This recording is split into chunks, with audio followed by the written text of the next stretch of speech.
मैं मिलना चाहती हूँ। तो ये बुढ़े नंदलाल ने, उसकी बीवी ने और उस आपकी तरफ से जो कमेंट्स आती है कि आपके मम्मी पापा ने कुछ नहीं किया या नहीं देखा था कि एक काकी आई थी शादी के वक्त और उसकी बेटी करने देते थे गाइस। मेरी मम्मी से बर्तन धुलवाते, कपड़े धुलवाते, टॉयलेट धुलवाते, हमने ये सब नहीं किया। हाय गाइस, कैसे हैं आप सब? आई होप आप सब अच्छे होंगे। मैं भी ठीक होने की कोशिश कर रही हूँ, धीरे धीरे आप लोगों से जुड़ रही हूँ और मैं खुद को पॉजिटिव कर रही हूँ। हालांकि बहुत मेरे ऊपर जुल्म हुए हैं, अत्याचार हुए हैं, बहुत ही प्रोपोगंडा है और मुझे बहुत ही गंदे तरीके से यहाँ पे दबोच के रखा गया है। कोर्ट प्रोसीजर को ही मेरी पनिशमेंट बना दी है। ना मुझे मेरा करियर डेवलप करने दिया, ना मुझे एजुकेशन में आगे बढ़ने दिया, ना मेरे परिवार वालों से मुझे जुड़ने दिया, ना ही मुझे खुद के लिए एक स्टैंड लेने दिया, ना मुझे वो हालत में रखा कि मैं कुछ सेंस कर पाऊँ जब भी मैं कोर्ट में जाती हूँ या मेरे वकील को मिलती हूँ।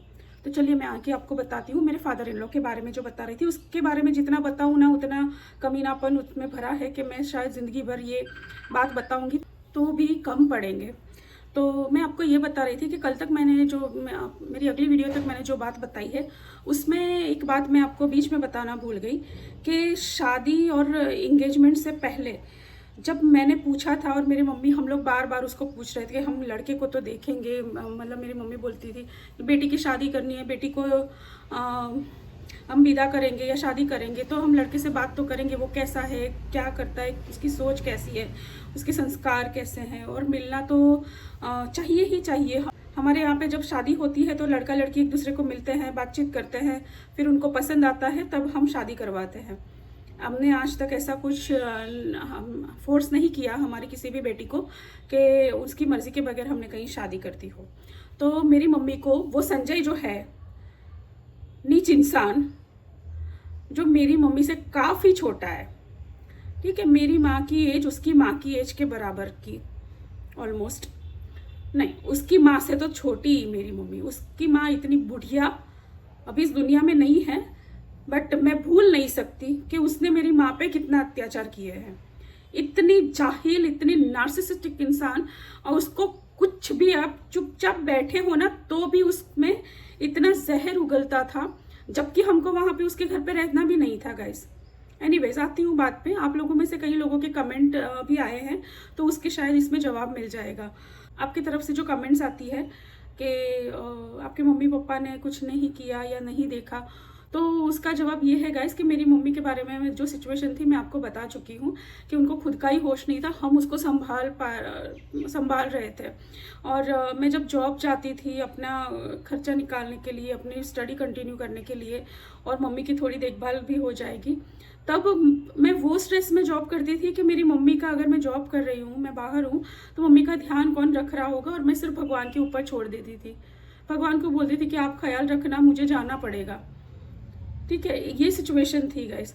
और उसमें इन लोगों ने जब हमें अपने घर में एबडक्ट करके रख लिया, ठीक है, तो हमको सांस भी नहीं लेने दे रहे थे। जैसे कि मैंने बताया है अगले वीडियो में कि मुझे ज़्यादातर वो भावना अपने साथ रखती थी। ऊपर उसका रूम था उनके घर में, ग्राउंड फ्लोर और फर्स्ट फ्लोर रहता था, तो उसका बेडरूम फर्स्ट फ्लोर पे था। ज़्यादातर मुझे वहाँ पे रहती थी, मुझे झाड़ू पोछा, मैं वहाँ पे उसको हेल्प करूँ। मैंने टॉयलेट भी धोए हैं, बाथरूम भी धोए हैं उनके घर के, क्योंकि हम रहते हैं तो मेरी मम्मी ने तो संस्कार दिए हैं कि आप कहीं पे भी जाओ तो आपको थोड़ा सा ये ध्यान रखना चाहिए, अपना खाना भी खाते हो तो कम से कम अपनी थाली वॉश कर लो, ठीक है।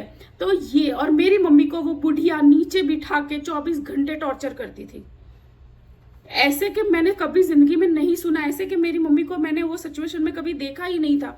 और मैं एवरी ऑल्टरनेट डे, एवरी एक दिन में, 2 दिन में, ऐसे कितना प्रेशर आ जाता था मुझ पे, और मैं बोल देती थी कि मुझे ये शादी नहीं करनी है, मुझे नहीं लगता, जैसे अंदर से कोई आवाज़ आ रही है कि कुछ गलत हो रहा है, बहुत गलत हो रहा है।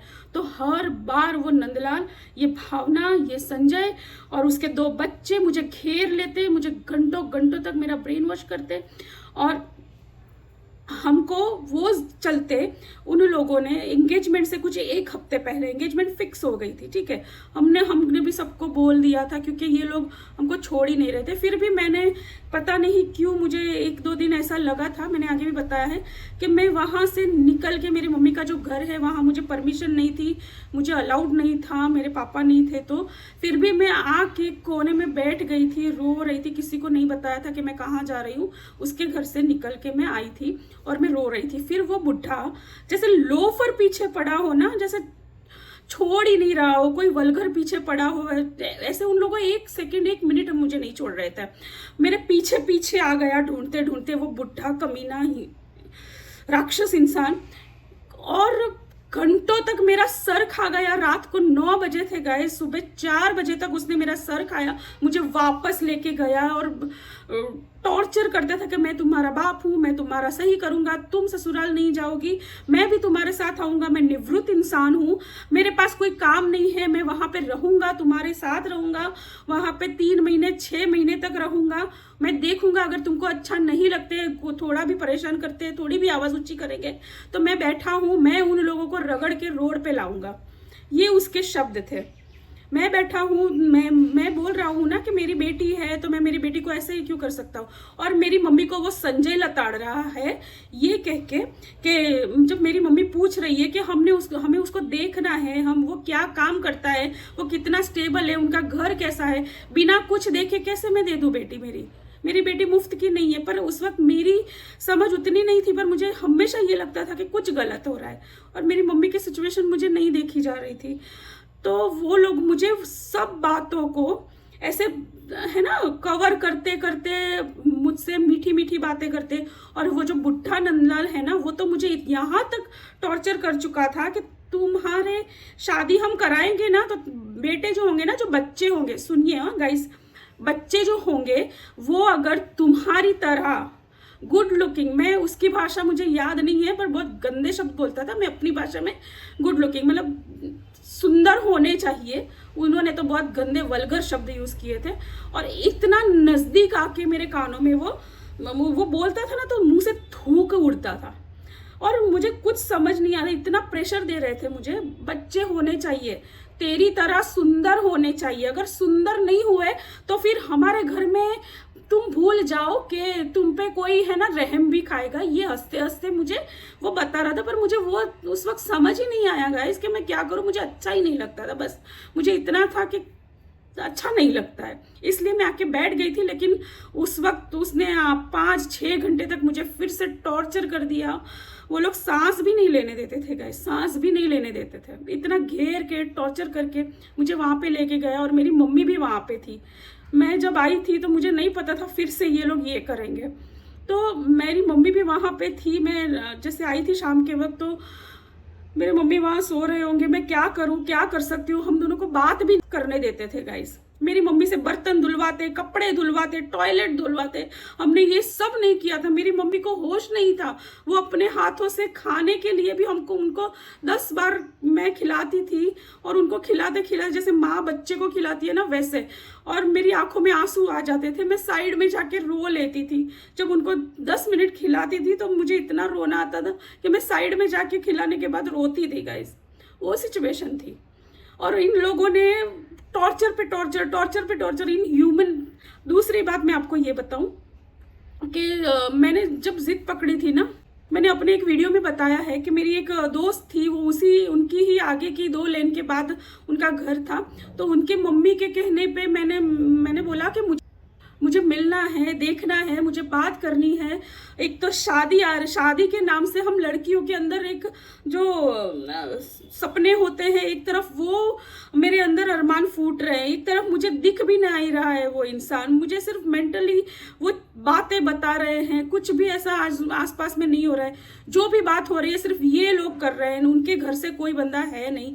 तो आप सोचो मेरी सिचुएशन क्या होती होगी। उन लोगों ने मेरा कॉलेज जाना, पढ़ना भी बंद करा दिया, ये कह के कि अब तो तुम्हारी शादी है, शादी के लिए टाइम नहीं है, उसकी तैयारी करनी है, ये करना है, वो करना है करके मुझे उन लोगों ने वहां पे कंट्रोल कर दिया था। मुझे बाहर ना जाने देते थे।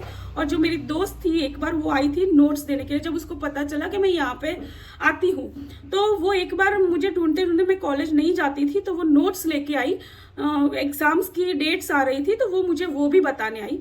उसको गेट तक मेरा नाम जब उसने पूछा ना, कि उसने बोला कि मैं उसकी दोस्त हूँ, मैं मिलना चाहती हूँ, तो ये बुढ़े नंदलाल ने, उसकी बीवी ने और वो संजय ने, भावना ने, सब ने मिल के उसको बाहर से ही हड़का दिया। मुझे पता ही नहीं है, मैं अंदर बैठी थी और मेन गेट से, जो एंट्री का गेट है, वहां से उनका घर के अंदर का डोर में थोड़ा सा डिस्टेंस था, तो पता नहीं चलेगा अगर बाहर कुछ है। तो अगर आप अंदर बिल्कुल बैठे हो तो आपको नहीं कुछ सुनाई भी देगा और पता चलेगा। तो मुझे वो पता नहीं चला था, और ये सब ध्यान में रखे, अलर्ट रहे, ये सब बात तो मुझे शायद आज भी मैं कहीं पे चूक जाती हूँ, क्योंकि हमारी वो पर्सनालिटी नहीं है, हमारे वो संस्कार नहीं है ना, हमने जिंदगी में किया, देखा या सोचा। तो उस वक्त भी मुझे नहीं पता चला था। लेकिन जब मुझे एग्जाम का डेट के बारे में ये वो पता चलने लगा, मैं एग्जाम के लिए गई, तब मेरी दोस्त ने मुझे बताया कि वो आई थी। मैं उससे नाराज थी कि तू मुझे मिलने तक नहीं आ रही है, मुझे मिलना था, क्योंकि उनकी मम्मी मुझसे बात करती थी तो मुझे थोड़ा हौसला मिलता था। मैं वो आंटी से रोते रोते भी वो पूछ लेते थे कुछ, तो मैं कुछ बता देती थी। मैं सामने से बताने वाली लड़की नहीं थी। तो बोले, बेटा बहुत दूर कर रही है तू शादी, तूने देखा भी नहीं है, तूने हाँ कैसे कर दिया, सोच समझ के कर, शादी की बात है, ऐसे नहीं करते हैं। उन्होंने इतना बोला, पर मेरा सिचुएशन गाइस ऐसा हो चुका था कि मुझे समझ नहीं आ रहा था। मुझे तब एक ही बात आ रही थी कि अगर मैं शादी के लिए हाँ नहीं बोलूंगी, तब तक ये लोग मेरी मम्मी को टॉर्चर करके मार डालेंगे। वो लोग इतना ह्यूमिलिएट करते थे, इतना इंसल्ट करते थे, ये सब चल रहा था। और तीसरी बात मैं आपको ये बताना चाहती हूँ कि उन लोगों ने फिर ये सोचा कि अगर जब मैं वापस आ गई ना उसके बाद, ठीक है, उन लोगों ने ये सोचा कि मुझे कुछ ना कुछ करके कहीं घुमाना होगा, या फिर मुझे कुछ दिखाना पड़ेगा उसको। मैं वो मिलना चाहती हूँ जिससे मेरी शादी हुई है, वरना शायद शादी के दिन मैं ना बोल दूँ, शादी के लिए ना बोल दूँ, वो लोग जब बाहर मुझे निकालेंगे तो मैं ना बोल दूँ, ऐसा। तो उन लोगों ने शादी जहाँ पे हुई थी, वो जहाँ पे मेरे कंकु पगला किए थे, वो घर पे लेके गए। मुझे सेटिस्फेक्शन नहीं हुआ, क्योंकि माहौल वहाँ पे इतना गंदा और नेगेटिव और इतना गीच गीच, इतना मतलब चीज़ें बिखरी हुई, जैसे कबाड़ खाने जैसा घर हो वैसे। तो मुझे सेटिस्फेक्शन नहीं हुआ, और उन लोगों के बिहेवियर भी बहुत अड़ियल लगे मुझे, बिल्कुल अड़ियल से, बिल्कुल जाहिल लोग, और बिल्कुल ही है ना, बोलने की कोई तमीज़ नहीं। क्या वो खुद पीछे पड़े हैं शादी के लिए, पर घर में देखो तो कबाड़ खाना, ना बोलने की तमीज़, ना क्या करना होता है, कोई ओकेशन आता है उसकी कोई तैयारी, कुछ भी नहीं लगा। फिर उन लोगों ने मुझे और मेरी मम्मी को ट्रेन में, लोकल ट्रेन के स्लीपर क्लास में टिकट करा के भेजा मैसूर के लिए। जब हम दोनों जा रहे हैं तो साथ में ये नंदलाल आया, बुढ़ा, जो जिंदगी में नहीं निकला, पर हमको ये बताना पड़ेगा ना कि वो साथ में है, ऐसा इसलिए आया। उसको कुछ पता नहीं है, क्योंकि वो फ्री है, इसलिए संजय ने बोला कि तुम जाओ, हमको तो काम है, हमारा काम हम खराब नहीं करेंगे। ये उनकी सोच है जो मुझे समझ आती थी, पर मैं बोल नहीं पाती थी थोड़ी बहुत।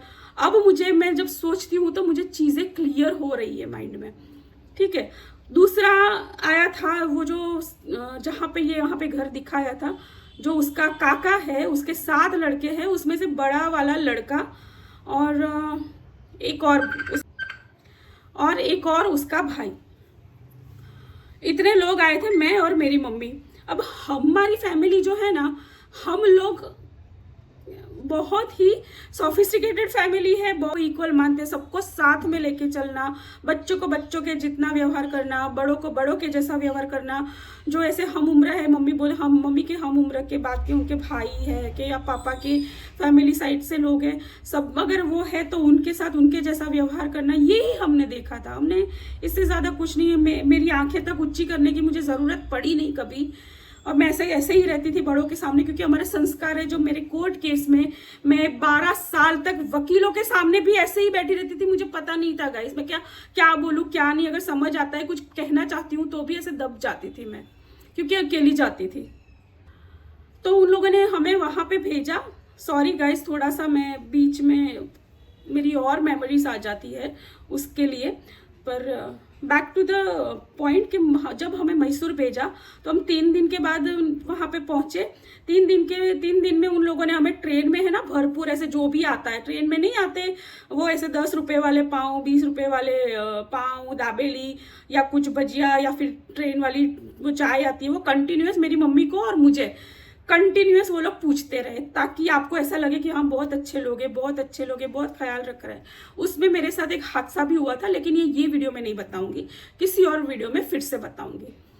तो और हम वहाँ पे पहुँचे। जब हम वहाँ पे पहुँचे गाइस, उसके घर पे मतलब जहाँ पे मुझे शादी के बाद रखा उन लोगों ने, वो ही घर पे लेके गए थे। लेकिन जब वो घर पे लेके गए ना तो वहाँ पे सिर्फ मेरा ससुर है। हम पूरा दिन उसके साथ ही बैठे हैं, उस बुड्ढे के साथ ही पूरा दिन निकल गया। आप सोचो, मेरी माँ को देखना है, मुझे देखना है, सगाई तय हो गई है, 4-5 दिन के बाद सगाई हो रही है। 3 दिन की जर्नी करके हम पहुंचे हैं, सांसें यहाँ तक अटकी हुई है 3 दिन से, ना खाया है ना पिया है। मेरी मम्मी जर्नी नहीं कर सकती थी गाइस, उनको सोना नहीं आता, स्लीपर क्लास में उन्होंने टिकट करवाई। मेरी मम्मी ठीक से ना बैठ सकती थी ना सो सकती थी, वैसी हालत में मैं उनको संभाल रही हूँ और ये लोग मुझे अलग तरीके से मेरा ब्रेन वॉश कर रहे हैं 3 दिनों तक। जो वो लोग बोल रहे हैं मुझे सिर्फ वही चीज़ें दिखे, मुझे और कुछ ना दिखे। और वो ब्रेन वॉश जब करते थे तब मेरे कान में वो भी फूंक मारते रहते थे कि तुम्हारी माँ को भूल जाओ, तुम्हारे रिश्तेदारों को भूल जाओ, शादी के बाद उन लोगों की कोई ज़रूरत नहीं है। ये तो मैं बहुत अच्छे तरीके से बोल रही हूँ गाइस। उनका तो इतना लाउड और इतना गंदा, वो नंदलाल का जो आप सुनोगे ना, इतना हिजड़ा बोलते हैं ना, शायद उनकी भी इंसल्ट है ये। मैं वो शब्द नहीं बोलना चाहती हूँ गाइस, आप समझ लेना, ठीक है। तो इतना लोकल मार्केट जो होते हैं ना, वो टाइप का बंदा, तो वो कान में बोल रहे हैं तुम्हारे कोई रिश्तेदार नहीं आने वाले, किसी की जरूरत नहीं पड़ेगी। अब संजय है ना तुम्हारा भाई, मैं बैठा हूं ना, तुम्हारी जिंदगी है ना वो अच्छी हो जाएगी, बिल्कुल अच्छी हो जाएगी। तुम बच्चे करोगी ना, बच्चे तुम्हारे जैसे सुंदर होने चाहिए, फिर देखो तुम कैसे राज करती हो। अरे और गाइस, वो मुझे रोज 500 बार ये कहते थे सब लोग मिलके कि अगर मुझे ससुराल में किसी की भी तरफ से कोई भी तकलीफ होती है तो मैं मेरी माँ को ना बोल के, किसी को भी मुझे बोलने की ज़रूरत नहीं है, मैं सीधा वहाँ से इसके घर पे ही वापस आऊँगी, क्योंकि अब ये मेरा बाप है, मैं उसकी बेटी हूँ और ये लोग सामने वाले को सीधा करेंगे अगर मुझ पे कोई किसी भी तरह से कोई उंगली या आँख भी ऊँची करता है। मुझे वैसे ही ज़िंदगी दी जाएगी जैसे मेरे माँ बाप ने रखा है, क्योंकि हमारे समाज में सबको पता है कि मेरे पापा हम बेटियों को कैसे रखते थे। और सिर्फ हमको नहीं, किसी की भी बेटी हमारे घर पे आती थी, किसी भी रिश्तेदार की बेटी, उनको भी वैसे ही रखते थे, उतने ही प्यार से, सम्मान से, हर चीज़ उनके कदमों में ला के रखते थे जो वो बोले। जब हम तो मुझे वैसे ही रखा जाएगा, क्योंकि वो जानता है कि मेरे पापा ने हमको कैसे बड़ा किया है, कितने लाड़ से, कितने प्रेम से, और कितनी अच्छी लाइफ दी है मेरे माँ बाप ने। मैं स्टूडेंट हूँ, मुझे ये सब बातें मेरे घर में ऐसे कभी ऐसे या वैसे कभी की नहीं, कि कोई प्रेशर हुआ नहीं। मेरी दीदी की भी शादी हुई थी तब ऐसे किसी ने बात नहीं की ना सुनी, मुझे समझ ही नहीं आ रहा है गाइस। मुझे वो जो बोल रहा है कुछ समझ ही नहीं आ रहा है मुझे। मैं अभी तक, मेरे पापा का डेथ हुआ था वो माहौल मेरे अंदर है, उसके ऊपर मैं मेरी मम्मी को संभाल रही हूँ, उसके ऊपर मेरी स्टडी सफ़र कर रही है, जिसके लिए मैंने 4 साल, मतलब पापा के वक्त मैंने ड्रॉप लिया था, 4 साल के बाद मैं कर रही हूँ स्टार्ट। उसके लिए मैं तन तोड़ मेहनत कर रही हूँ। मैं सोच रही हूँ कि मैं कहाँ कहाँ काम कर सकती हूँ, मैं काम करूँगी, मैं खुद से ही खड़ी होंगी। मुझे कोई चाहिए नहीं था, मुझे किसी की आशा नहीं थी, मैं किसी के पास गई नहीं कभी हाथ फैलाने। ये सिचुएशन में हूँ मैं, और ये लोग हमको लूटने के लिए पीछे पड़े हुए हैं। मुझे नहीं पता चलता था, मेरी मम्मी को नहीं पता चलता था। मेरी मम्मी को ये ज़रूर था कि मेरी बेटी है, वो चली जाएगी, उसकी शादी हो जाएगी, मैं अकेली रह जाऊंगी। और मेरी बहन के साथ मैंने आपको बताया है क्या हुआ, तो वो डरे हुए भी थे कि मेरी एक बेटी का ज़िंदगी बर्बाद हुआ है मेरी दूसरी बेटी के साथ। और ये बहुत ऑब्वियस है, अगर आप मम्मी हैं आप समझ सकते हैं, आप शादीशुदा हैं तो आप समझ सकोगी बहन। और जब हम वहाँ गए तो मेरा ससुर था, रात को 2 बजे हम जब सो रहे होते हैं ना उस दिन, तब वो बुढ़ा उठाता है। सन की इंसान नहीं, रात को 2 बजे नींद में से कौन उठाता है? क्योंकि 2 बजे उसका लड़का आया बाहर से तब, और वो कितना देखा, जैसे ये दरवाजा है और यहाँ से ये दरवाजा है, यहाँ से वो एंट्री कर रहा है और हम लोग सामने की तरफ बैठे हैं और यहाँ से घूम के वो यहाँ चला गया अंदर। इतना देखा, फेस तो दिखा भी नहीं, और बोले ले लो आ गया मेरा बेटा। उसको ना बुलाया, ना वो खुद सामने आया, ना हम बोल पाए, ना मेरी मम्मी बोल पाई, ना हम बोल पाए। मेरी मम्मी ने फिर भी पॉजिटिव थोड़ा रिस्पॉन्स दिया, क्योंकि हमारे संस्कार ही ऐसे। मेरी मम्मी ने हाँ लड़का तो आपका अच्छा लग रहा है, बस इतना सा। पर उसको ये नहीं समझ के भाई चेहरा दिखा दे, मुंह दिखा दे, तेरी सगाई हो रही है। हमने सबको न्योता भी दे दिया है, मैं उसकी वाइफ हूँ, मेरे सामने देख ले, या मुझे उसको देखना होगा। बहुत ओपन माइंडेड, 4 फैक्ट्री का ओनर, बिजनेसमैन, उसको इतनी समझ नहीं है ना उसके इतने बड़े बिजनेसमैन के बाप को। और फिर वही के वही ऐसे रडार लेके नहीं पूछते हैं, वैसे मेरी मम्मी को और मुझे पूछ रहा है, अब बोलो, आप हाँ बोल रहे हो ना कि ना बोल रहे हो? अब तो ना तो बोलोगे ही नहीं, क्योंकि मेरा बेटा तो लाखों में एक है, ऐसा। और पता नहीं मुझे क्या हो गया था गाइस, मैं तब तक ना ही था, मेरे अंदर अजीब चीज थी। पर जैसे ही हम उनके घर में गए ना, और जहाँ पे हम लोगों को सुलाया था, वो बेड पे सोते हैं या कुछ, मस्कीटो, इतने मस्कीटोस थे वहाँ पे, हम सो नहीं पाए थे। और मेरी मम्मी मुझे बोल रहे थे कि ऐसे तो कैसे तूने हाँ बोल दी, अभी तूने ठीक से देखा भी नहीं। मेरी मम्मी ने बहुत सामान्य तरीके पर, मैं इतनी भड़क गई उन पे, और मुझे आज तक वो चीज़ याद करके मैं रो लेती हूँ। मेरी मम्मी ने बोला था कि थोड़ा टाइम ले ले, हम जाके मैं उनको बोल दूंगी कि हमें वक्त चाहिए। या वैसे भी हमारे घर में सेम, जब हम निकले थे तो हमारे एक बुजुर्ग बा है, बहुत नज़दीक हमारे पापा की तरफ से, उनकी डेथ हुई थी, ठीक है। तो मम्मी बोल रहे थे देखो उनकी डेथ भी हुई है, बुजुर्ग है, हमको वहाँ पे भी जाना पड़ेगा, और ऐसे में हम शादी नहीं कर सकते सामने सामने। जब घर में कोई मौत हुई है तो शादी नहीं कर सकते, उनका भी तो जो रिचुअल्स होते हैं ना, हमें वहाँ पे भी जाना होगा। हम मम्मी ने बोला भी उन लोगों को, वापस आके बोला भी, पर ये लोग ऐसे जैसे चाबुक लेके, नहीं अब तो कुछ नहीं हो सकता, हम तो कुछ नहीं करने देंगे, आपको तो आपकी बेटी की कमाई खानी है। मेरी मम्मी को ऐसे दिन रात टॉर्चर, मुझे नहीं समझ आ रहा था। कहीं ना कहीं मैं चुप हो गई थी, उसके बाद ऑब्जेक्शन ही नहीं ले रही थी मैं बस बोल रही हूँ मम्मी ये बोल रहे हैं, वो शायद ठीक ही है, वो ठीक ही है, वो ठीक ही है, आप सिर्फ हाँ बोल दो, आप हाँ बोल दो। मैं शायद 1-2 घंटे नाराज भी हो गई थी मेरी मम्मी से कि आप समझते क्यों नहीं हो। और अंदर मेरे अंदर वो भी चल रहा था कि जब तक मैं हाँ नहीं बोलूंगी ना, ये लोग टॉर्चर करेंगे गाइस। बस इतनी सी बात। और सुबह जब उठे तो वहां से हमको दूसरे घर पे लेके गए। मेरी मम्मी को मुझे ये बहाना दिखाने, ऊपर वाला घर दिखाया, आपको मैंने बात करी है कि ऊपर हमको रेंट पे दिया था अगले वीडियो में, लेकिन ऊपर वाला घर दिखाया, वहां पे भी वो लोग कन्नड़ा में बात कर रहे थे, हमें कुछ समझ ही नहीं आया। और मेरा ससुर जो है बूढ़ा 1 नंबर का मगरमच्छ है, वो 1 नंबर का लीचड़, 1 नंबर वाला, और कलर चेंज करने वाला, काचंडा बोलते हैं हम उसको, आप क्या बोलते पता नहीं। वो कन्नड़ा में बात कर रहे थे और हमको तो, मम्मी को और मुझे पता नहीं चलता था, हम ऐसे खड़े होते हैं, ही कर रहे हैं, ऐसे ऐसे कर रहे हैं वो लोग जो भी बात कर रहे हैं। ऊपर जो उन्होंने रेंट पे दिया था उनके सामने इतना अच्छा दिखाता है जैसे वो कोई है ना वीआईपी इंसान है, ऐसी ऐसी बातें करके, पर ऐसा कुछ था नहीं गाइस। और उन लोगों ने भी कुछ पूछा, फिर मुझे बोल रहा है कि आपको तो पता नहीं चला होगा ना क्या बात हुई, ही। और फिर मैंने बोला कि नहीं मम्मी को भी नहीं पता चला, मुझे भी नहीं पता।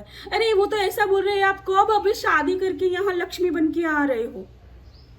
जबकि मुझे देख के नहीं लगा था, क्योंकि वो लोग थोड़े से मतलब 35 की एज के आसपास का कपल था वो, और मुझे एजुकेटेड लग रहे थे। वो बहुत डिसेंसी से वो बात कर रहे थे, क्या बात कर रहे थे मुझे आज भी नहीं पता, लेकिन वो बहुत डिसेंसी से, और ये चीज़ तो बोली ही नहीं थी। कुछ और ही बात तो हुई होगी उन लोगों की, लेकिन ये चीज़ जो है ना, ये कमीने ने बना के बोली, ही। फिर हमको एक घर और दिखाने के लेके गया, मैसूर में ही, ये बोल के कि ये भी उसका घर है, अगर मैं वहां रहना चाहूँ, अलग रहना चाहूँ तो भी उनको कोई प्रॉब्लम नहीं है, आप दोनों पति पत्नी यहाँ पे भी रह सकते हो, ये भी हमारा घर है। और वो घर 1 फ्लोर का ही था, 3 BHK था, 3 बेडरूम हॉल किचन ऐसा कुछ था शायद, वो ऐसा उन लोगों ने बोला था, मुझे तो याद नहीं है क्योंकि शादी के बाद जो मैं 5 साल रही हूँ ना, वो घर का नामो निशान तक मैंने नहीं देखा, नहीं सुना, ना ही मैं गई हूँ, ना मुझे कोई लेके गया। और जो शोरूम वोरूम वाली बात है वो मुझे नहीं पता है, कुछ रेखा दिखाई थी शॉप उन्होंने, और एक शॉप जो जहाँ पे हमको बिठाया था वहां पे कुछ चाय पानी किया था 15-20 मिनट के लिए, ठीक है। तो वो दुकान था, वो इतना खंडेर था, बिल्कुल खाली, कुछ नहीं था। वहां पे एक टेबल रखी थी, एक चेयर रखी थी, एक जो सिंपल स्टूल्स आते हैं वो एक स्टूल रखा था। और हम लोग 3-4 लोग जब गए तो आजू बाजू वाले की जो दुकान होती है वहां से वो लोग चेयर और स्टूल पुल करके लाए, उनसे लेके आए और हमको बिठाया। उसका लड़का आया था, चाय पिया और चला गया, उसने मेरी तरफ देखा नहीं, ना मैंने उसको देख पाई।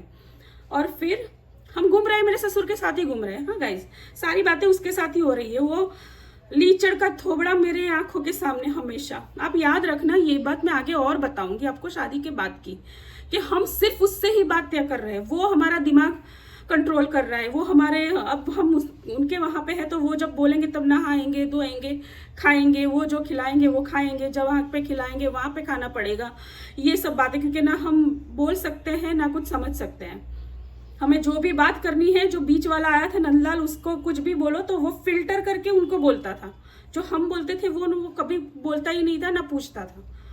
तो हमारी कुछ चली ही नहीं गाइस।